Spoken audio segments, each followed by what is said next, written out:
grew up knowing that there were three professions, three ideal professions for someone to follow.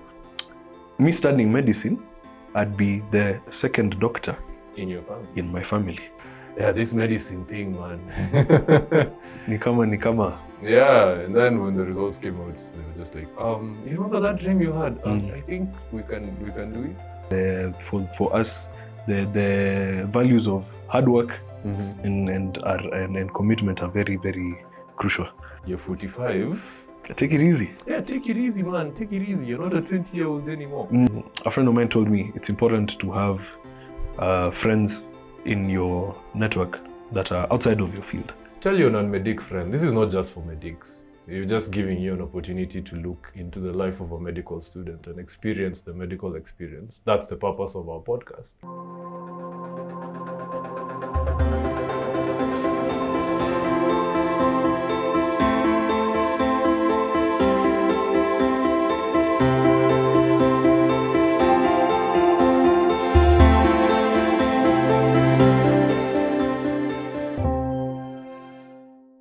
Welcome to MedMy KE. Karibuni sana. Guys, we're back. Back like Mgungu, bacteria. Bacteria Bakari. Hey, This was episode okay. 1, season 2. Where we? Yeah. We missed you guys. I'm your host, Kip Mwenyewe, Mr. Magic, Mr. Talent, Mr. Mwimbaji himself. Show me your talent. Hey, Show me your talent. your talent. And I'm here with the one and only himself. Jimmy, Njoroge, Come on. JG, the real G, the face that runs the place. In this place, in the area. In the bacteria. Come on. Bombo clat. Go about it, man. Hey, we missed recording, guys. This has been a while, It's man. been a minute. It's been a minute. It's been so long. For sure. But we're here with season 2 of MedMy KE. Episode 1. Episode 1. Let's get into it, guys. Jimmy. Community. Community is such an interesting thing to talk about. Big time. What's community to you, Kip? A group of people who do life together. That's deep, bro. Mm. Do you write like poems or something? No, but I like listening to them. Valid. Yeah. These ones for open mic, sijui nini. That one for umesema magoti ya mtoto ni kidneys. Those ones, I love them. Oh, I'm sorry, I've never had that joke before. That's actually... Those who know, they know. Yeah, valid. Yeah, so it's interesting because I like them. That's why you hear all the spoken word poetry, art, everything musically. If it's artistic, involve me. Back on track. Yes. Back on track. Topic of the day. We want to talk about the community. Impact. The impact that it has in the life of a med student. It's true. Definitely. Yeah. Where are you from, Kip? I think the answer is in the question. My name is Kip. So I'm from the Cheparbar. Langas. Did you just say Chebar? What? Cheba? Cheparbar. What does that mean? It is the county of champions. County of runners. We call them Malapataji. Makes sense. Yeah. Because so I come from Uasin Gishu County. That is the county that has the city called Eldoret. For real? Yes. For real. So that's where I'm from. Where are you from? I'm from Ruiru, Kiambu County, an area on the outskirts of Nairobi. Yeah, you can probably see it in my face and my height that I am Really? from the mountainous region. Mountainous people are said to be a certain look and a certain height. Actually, yes. Really? Tell me more. But usually it's the opposite for me. Like most people think I'm from the lakeside. Actually, because you're dark skin. Yeah. And our viewers can see that finally. You know, we've always had the voice, but now you can see. It's quite dark. It's quite dark, actually. Yeah. But anyway, So yeah, I'm from Ruiru, Kiambu County. We don't really have much to us, guys. Maybe coffee, and we are close to Limuru. Ukitaka chai ewe ndugu. Hey, nunua ketepa. Enda Limuru. Come on. Anyway, yeah. So basically, from an area of cold. But not as cold as you guys. Oh yeah, for sure. Because you guys are like alpine runners or something. Let me tell you, In fact, there's the stereotype that goes around brown target. Yeah. This place is way too cold. You need a chaggy. You need a chaggy. And it's so serious. Even because it's hot in the day. Even from Nakuru, even you feel it. It's hot in the day. Yeah. And then like towards the evening, like 4 o'clock, 5 o'clock, baridi inaingia. Yeah, for real. Yeah, maybe even rain. Yeah, so you see guys walking around in jackets during the day and it's hot. You're like, they it's not because they don't know what they're doing. Yeah, definitely. No, they know. Definitely. They know. Yeah, so that's where I come from actually. And fun fact, me studying medicine, I'd be the second doctor in your family. In my family. Second generation. Very nice. Yeah, first generation, my aunt is a dentist. Ooh. Yeah. Nice. Yes, so I'd be the second generation. Okay. So yeah, daktari wa meno, mimi ningekuwa daktari wa mwili. But it's you have a joke, eh? Is it a bad one? I don't know, but makes sense. Since should be a dentist, if you know, you know. That's so mad. But you know, valid. It's not a stereotype. On the topic of stereotypes, guys, there's a stereotype that Kalenjin people have bad dentition. So he's saying that my aunt where the business was needed. Where there was a need, she saw the ability to come and provide a service. Interesting. It's serving the people. But clearly it's not the case for you. Actually, genetics. Really? Yeah. Wow. Yeah. Min konabati. Oh. Min konabati. But I have been told actually that I don't look Kalenjin. Oh, you too? Yeah. So people think you? They'd say maybe Kikuyu or something else. Makes sense. But it's interesting because also my dad was told that he was from the lakeside. People thought he was from the lakeside when he was growing up. See? So he's also been there. He's also been there. Ah, okay. Yeah. So what inspired your decision to be a doctor based on your location? Or was it a community thing? Did someone push you towards that direction? Did someone tell you to do it? Or did you see someone? Actually, I don't know. A dentist. Why not a dentist? I actually have no idea. But braces scared me. Yeah. So me, I was thinking, kukuwa na chuma kwa meno bana, that was looking very painful. I didn't want anything to do with that. So probably that's why I decided not to head there. Fair enough. But I'm not sure my community played a role in terms of influencing my decision to do medicine. Because, you know, for us, traditionally, we were told that, you know, if you have an option to take, you can go into business, you can go into farming. You can be anything you want to be. Yeah, as long as that is what you want to do and you will commit to it. Yeah, because for us, the values of hard work and commitment are very, very crucial to those sorts of things. Yeah. That's actually very interesting. You know, the typical African household. Yes. There are usually 3 professions that are usually upheld. Actually 4. You're either going to be a doctor, a lawyer, an engineer, or you're ingine. Usually, it's those specific professions. I don't know if you were pushed towards that, or you were just told you can be whoever you want to be. Because your parents sound quite progressive. They are, I'd say, a good mix of both. Because I did need to make a decision. It just needed to be a decision that I was making. I see. So for me, in particular, they were able to give me that ability to choose what I needed to do, but they were telling me that I need to choose. That's the caveat. That it needs to be something that I've decided. So they didn't lock me in, but they didn't also just throw me to do whatever. Because there are some people who, for them, you know, they went to campus, decided it wasn't for them, dropped out, started a business, those sorts of things. I don't think my parents said that, but that was not an option on the table. It was an unspoken rule. Unspoken rule. So it's like no pressure, but there's pressure. Kidogo. Yeah. Kidogo. See, say kidogo, it's figurative. It's those ones for you've started this. Let's see you finish it. I see. You need to put in the work to finish it. You do that. Valid. My home was a bit different from that. I grew up knowing that there were 3 professions, 3 ideal professions for someone to follow. So initially I wanted to be a footballer. Okay. Yeah, then I got to 8 years old, and then my dad was like, ha ha ha ha. Now you can stop the jokes, bro. Get serious. Yeah, now let's get serious. Which one do you want to do? I hated maths, so engineer was out of the question. I wanted to be loud. So, Hey. lawyer, maybe. Yeah. And then I ended up like choosing medicine because I saw dissolving drugs in water was fun. And making people drink it was also good. So I felt powerful and I felt important. Is Eisenberg, is that you? So I just thought about it. But then that was 8-year-old me. Got to high school, changed a bit because masomo ilikuwa imenipea shida kidogo. Let me tell you, high school, like, culture shock. I know. Hey.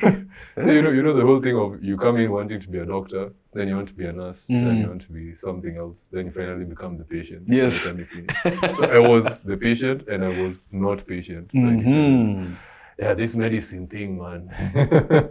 Nikama. Yeah, and then when the results came out, they were just like, you remember that dream you had? I think we can do it. Shout out to Matiang'i, but I'm not making a political statement. Like, he was the Minister for Education at the time and he was very serious. Hey, that guy did not joke. I have not made any political affiliations, just saying. But he was the Minister for Education at the time and he ensured there was no cheating. So, yeah, when I did KCSE and I got those grades and they were like, yeah, maybe you could try medicine. What if they take you? I was like, yeah, okay, fine, I'll try. Like something then I got it and I was like, oh no, now I'm here. Now I have to leave it. Yeah, and I can't complain. Best decision I've ever made. Best decision I've ever made. Interesting. Let me add another aspect to that question.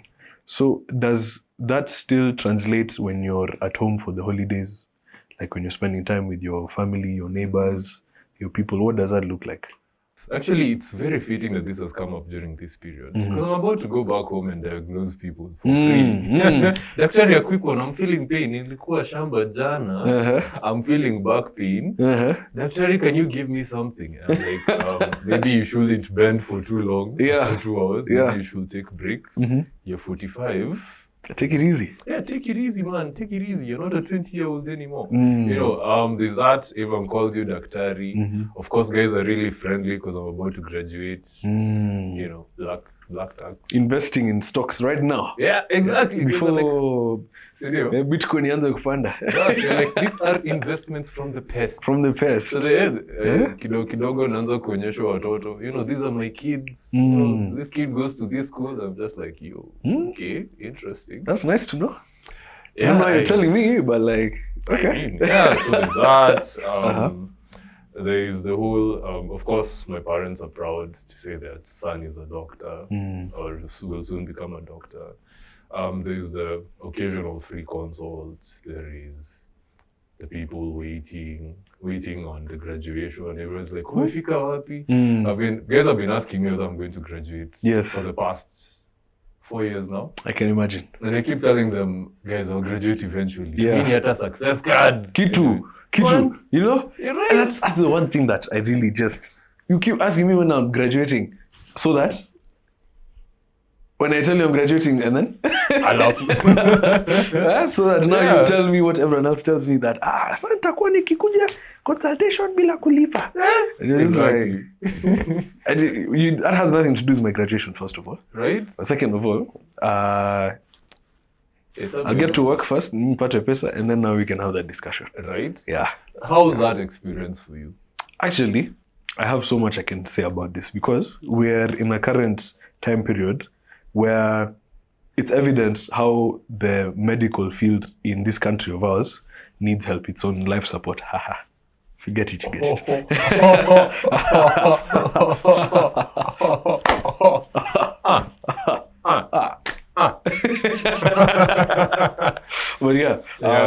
But the medical field is on life support in that public facilities are struggling.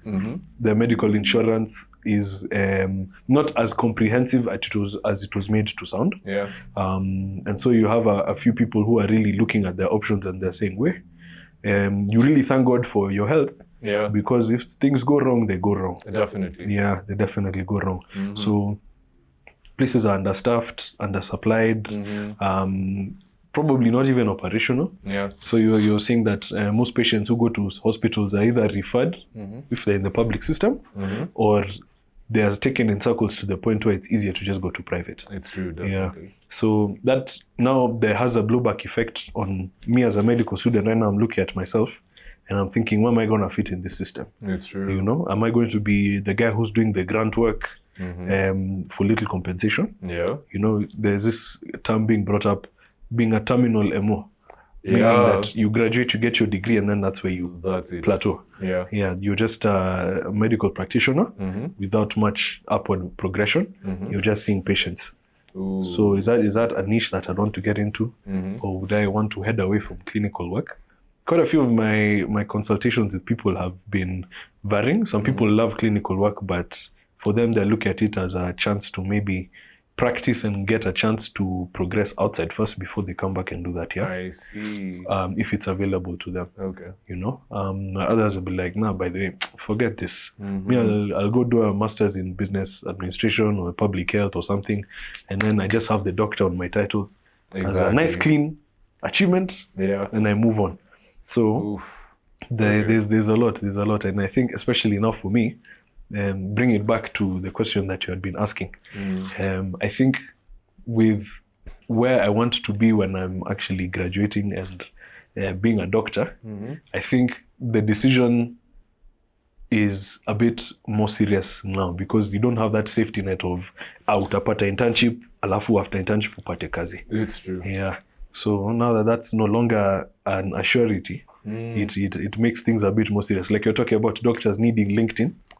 True. Yeah. Like, have you seen how LinkedIn is? Like, the streets of LinkedIn are crazy. Everyone is making it. You have to network. You have to network. I don't know why LinkedIn feels like, it feels like Tinder. Yeah. For work. For work. It feels like Tinder for work. Everyone's like, oh, everyone has their best pictures in front. Yeah. With some crazy profiles. And you're just like looking for work. They've all written open to work. Open to work. Or hiring. You know? So everyone just wants. Yeah, something is going on. Yeah, and everyone is just posting everything. I attended an online class. It was a life-changing experience, bro. You're learning about flus. What do you mean? But you know, that's LinkedIn. And it's a sad reality. A lot of posturing. Are there moments where you felt like your community has failed you as a medical student in your journey? That's a very deep question. It's a very deep question. I think for a community to fail someone, it means that the person has to fall through gaps. Yeah, that are present. So, for example, I have seen some of those gaps, especially in med school. Friends who suddenly can't continue because of fees, because of home matters, because of mental health crises, or change of heart. You know, something traumatizes someone to the point where they have to reevaluate their whole lifestyle. And the thing I think about a community failing is that it only fails when people stop holding each other's hands. It's true. Yeah. So for me, I've been very lucky that my community has not failed me, both in school and outside of school. Yeah. Because I have friends and relatives, neighbors who I can always talk to. They can support me when I have problems. I just go and tell them, by the way, hii kitu nanisumbua, nasikia kaa hii kitu nimepoteza wakati hizi miaka sijui ngapi. They're like, no, you've been putting work, you've been putting the effort, so it's going to be worth it. And then that makes me feel at least, at least that I can see the run till the end. And even in school, sometimes you're in the hospital, you're lost. Everyone knows more than you. You're like, what am I doing here? It's true. Yeah, but the guys would be like, no, let's have a discussion. Let's go look at this. There's this procedure I've seen. Let's go this. I know this doctor. Let's talk to this guy. Yeah. And they really help out a lot. Yeah, they make the clinical experience easier for me. Yeah. What about you? Yeah, before I answer that question, I think it will also be important to clarify that community doesn't necessarily just mean the county you're from or your tribe. Yes. It's relating to your environment, not just your classmates, your neighbors. We're both from cosmopolitan areas, so of course, that is part of the community. Yeah. So when you ask that question, please don't look at it through tribal lens. it's not just about that. So now back to your question. I have had moments where I felt like the community has failed us, particularly in the light of recent events. I think we've had several strikes so far. We've had issues about enumeration. I don't mean to get political, but the whole narrative or the whole thing that we're an elite group of people who are really just trying to get more money than we are worth. You know, how the entire narrative was spun that interns are students and they're earning so much more than other interns in other fields without really understanding the amount of work that's being done. Exactly. Yeah, things like that. Like, I felt like, I remember going on strike and I met someone and they were like, "Uko na maringo, mbona mnakataa 70?" But they had not, maybe they hadn't experienced a 36-hour shift. Maybe they hadn't understood what an intern was doing. Because then they're thinking in the terms of a 9 to 5 internship. Exactly. Yeah. So now I felt like we had been abandoned in that aspect. Because now everyone thinks that, you know, just because you're a doctor, you're automatically rich. And if you're striking, you're going on the streets to strike because of remuneration or maybe unfair treatment, you know, guys not having insurance, health insurance, despite working on the front lines, for instance. It was an issue during COVID. Yeah. But yeah, things like that, like just understanding the doctor's lens, you know, the challenges they face, not just the doctors, but also the medical students, is something that I felt like we had been left alone to deal with.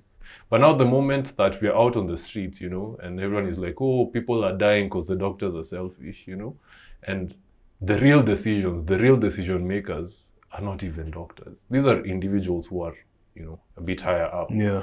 And they seated in offices, probably haven't spent a day on shift, probably haven't experienced these challenges that doctors face. And they're just out here blaming the doctors for they're not in touch with what's happening on the ground. Exactly. So it felt like there was that disconnect between doctors and their communities in that aspect. Because when the doctor is working for the community, the doctor is welcomed. But when the doctor stands up for him or herself, suddenly they're the enemy without really understanding where the doctor is coming from. Family, the doctor has a family. Yeah. Doctor is a human being. The doctor has to eat, sleep, etc., etc. Very true. So there's just a lot around that I feel like we haven't done enough as a community, at least from the medical student perspective. Yes. But a lot more awareness needs to be raised on that. I completely agree, because even you talking about from COVID times, I remember there was a story of a gentleman who was a doctor, who he had been working in a hospital within the city, and he had been working for 5 months without pay. For 5 months, and then he got COVID and passed away, unfortunately, and he had a wife and child. Yeah. So, and here in school we throw this term around, but sometimes it's the literal situation on the ground. Daktari, mini tegemeo la kijiji. Yeah. You know, I am the hope of my village, where I'm coming from. That's true. You know, so for that gentleman, and rest his soul, he was a living case example of what happens when the community fails their doctors. It's true. You know, it's true. He had deaths because of the lack of pay. Of course. He was running shifts that were overextending him. He was barely getting any rest. So it was tragic. It was quite tragic. So tragic. Wow. So yeah, I feel like in terms of that situation, you're right. When the community cannot support their people, their doctors, then things get really, really difficult and really tragic. Yeah, that's true. Losses are felt on all sides. Definitely. And I think that's just a challenge to anyone listening to these podcasts. Tell your non-medic friend, this is not just for medics. You're just giving you an opportunity to look into the life of a medical student and experience the medical experience. That's the purpose of our podcast. So as you're listening to this, challenge your non-medic friends. Or if you're a non-medic friend, listen. We are not just elite. We are smart. We're brilliant. We are fortunate to be in this position, but we're humans too. Okay? Yeah. In fact, that's your takeaway message. Come on. Having said that, Jimmy, I find it difficult to come and bring that anything different. But I feel like for me, I'd say a friend of mine told me it's important to have friends in your network that are outside of your field. So whether that's someone who is in law, someone in accounting, someone in farming, someone in shout out to the community where I come from. Kupanda mahindi na amazing you know, yeah. So it's important to have people in your network who are outside your field of specialization, because that's a true community. Yeah, you're having people coming with different sorts of skills and abilities, and then mnaweza jangana in that way, and then that gives you a net that's different compared to the one that you're used to. You know, me and my medical friends over here, tunaweza saidiana, but that one can only do so much. Exactly. Yeah. So, yeah, I think that's something to keep in mind. Diversify your portfolio. Yeah. Invest widely. Yeah. Investments from the past. Come on. That's what we're talking about. Yeah. Kevin De Bruyne. Okay, fine. Let me not go down that rabbit hole. Yeah. Before we finish, I'd like to shout out to very, very accommodating, very, very encouraging, supportive Daktari Online. They're the ones who are providing us with a platform for us to share things in this new manner. Yeah, for sure. Come on now. Technology. Yeah, technology. You can see us now because of Daktari Online. Come on now. Yeah. As well, we want to recognize our editors. Kige Amaguru. Sounds by Kige. Is doing amazing things. And of course, our founder and chief coordinator, Charity Okiharia Nyabuto. Come on. We call her Char Nyam. Jimmy calls her Char now. Guys, it's a play on Jar Binks. If you haven't watched Star Wars, please do so. They need to get on peak. Right? Yeah. Yes, that was like the best. Speaking of which, 2026 has so much in store in terms of entertainment. Yeah. So there's also a lot to look out for, just like our upcoming episodes. For sure. Guys, it's not just GTA 6 that's coming out in 2026. Come on. Season 2. Season 2. Season 2. Hey, Makofi. Thanks so much for listening. This has been a fantastic welcome back into the recording space for us. Yeah. And I think we are really appreciative of you guys who've been with us as we take a new step in a new direction. This is Kip, your host, with Jimmy Njoroge, JG, the real G. Come on. Yes, sir. Signing out. Goodbye.